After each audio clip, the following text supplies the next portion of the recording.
folks. Hope everyone's doing well today. Appreciate everybody tuning in. Today we're trying something a little bit different once again. I just wanted to start the video by doing a quick little walk around there of one of my bikes. Welcome back to the channel, everybody. My name's Wes, and again, on this channel, I try to share some of my experiences that I've had that have led me to Christ within myself, and share some of my testimony and so on and so forth, and in hopes that it will help to guide others along their journey. So today, like I said, we're kind of trying something different, trying to see what works and what doesn't work, and so on and so forth. So I'm planning on incorporating motorcycles into this channel because that's one of the things that I really enjoy doing. So I figured I might as well kind of share some of the things that I really have always loved doing with y'all, and just kind of incorporate that and try to praise and worship the Lord together along the way in all things. So with that being said, I wanted to kind of follow up on the video that I made the other day whenever I was talking about taking care of our things and being a good steward of the things that we have. I mean, our material possessions, along with our body, the temple, and so on and so forth. And I also mentioned idolatry in that video as well. So I wanted to kind of hit on that just a little bit too. So the reason that I wanted to kind of bring this bike into the spotlight here today, in reference to, again, the conversation that I was having the other day about being a good steward of our things and so on, is because this bike here, I've had it for about 3.5 years. It's a 2006 Suzuki V-Strom 1000, okay?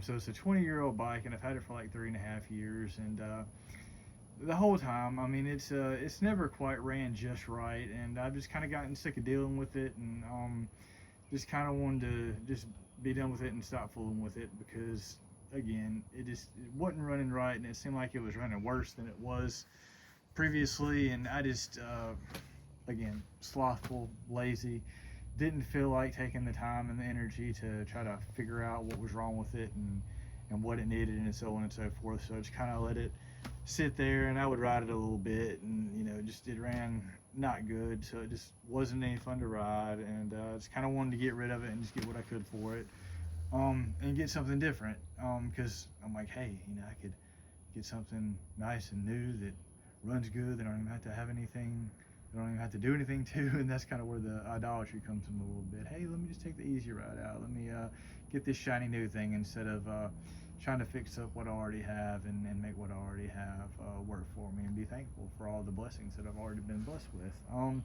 So nonetheless, I have a little bit of extra time during this period right now, so I figured, you know what, why not try to figure this thing out instead of just letting it sit there and either just go down completely or sell it to somebody and let somebody else figure it out. I figured, why not dive into it, and that's what I did. And I mean, honestly, it wasn't that bad. I mean, usually the things that we build up in our mind, oh, it's going to be this, that, and the other, I'm never going to figure it out, it's going to cost so much money. It's usually not that. I mean, it's more likely it's going to be something simple, rather than the worst case scenario, which is what most of our minds go to in all things. I mean, not just like with what's wrong with a motorcycle or whatever, but with all things, we tend to jump to the worst case scenario instead of checking off the easiest things to do first, which is what I try to do with this thing. And again, it costs very little money and just a little bit of time and effort on my part, and the thing runs like new again. I mean, like I said, I've had it for 3.5 years. It is a 20-year-old bike, and I've had it for 3.5 years, but today it feels like it runs better than it has the entire time that I've owned the thing. So I'm proud of that. I'm thankful that I was able to get it going. And I mean, the fix was simple. I mean, I put in new spark plugs and adjusted this throttle position sensor and flushed the coolant, and just oil change, things like that, and runs so much better now than it did before. So nonetheless, so that's just an example of how, if we take just a little bit of care and a little bit of effort and a little bit of time and a little bit of resources, we can make the things that we've just kind of neglected, we can make them new again, and we can breathe new life back into them and everything. And again, I'm not perfect in all this. It took me a lot of time to actually get up the gumption to do this, and instead of just letting the thing sit here. So nonetheless, I'm thankful that I was able to do it, and that I'm thankful that the repairs that I made worked, and that the thing runs so much better now than it did before.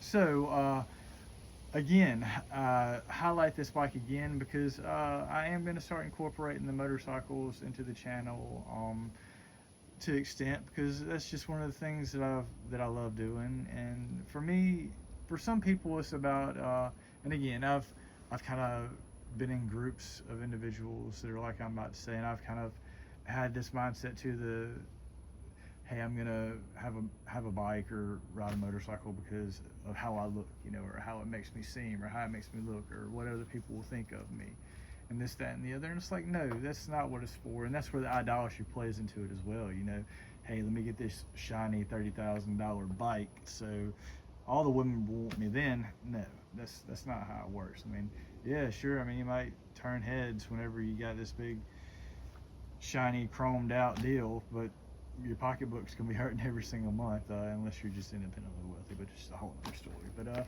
nonetheless, I try my best to stay away from idolatry, and it's just so easy to fall into that trap. So why not take what you already have, take the blessings that the Lord has already blessed you with, and try to breathe new life back into them, and put a little TLC into them and make them new again. So I've never actually, kind of shifting gears here. Um, I've never been the type of person who like names their vehicles. I've always kind of thought about it and wanted to, but I've never been good at naming things, I guess. But I figure if I'm gonna have these bikes on this channel, then you know maybe they should have names. So I was thinking about calling this one Scratch because again she's 20 years old and you know, she's got some scratches on her. But I'm thinking I also have another bike that you'll see as well. Again, this is a 2006 V-Strom 1000. And my other bike that you did see in a previous, the very first motovlog video that I did, that's a KLR 650, okay, 2016 model. So I'm like, well, if I call this one Scratch, we're going to call the other one Dent. That's not going to work, okay? So I'm thinking maybe the Strom here, she looks more like a Louise to me, maybe. I'm thinking maybe like Thelma and Louise. What do y'all think? I don't know. I may change my mind. Y'all tell me what y'all think. Maybe the old green KLR could be Thelma, and the old Strom here could be Louise. We'll see. But nonetheless, so if anybody happens to watch these videos, y'all let me know what y'all think about names for these old bikes here.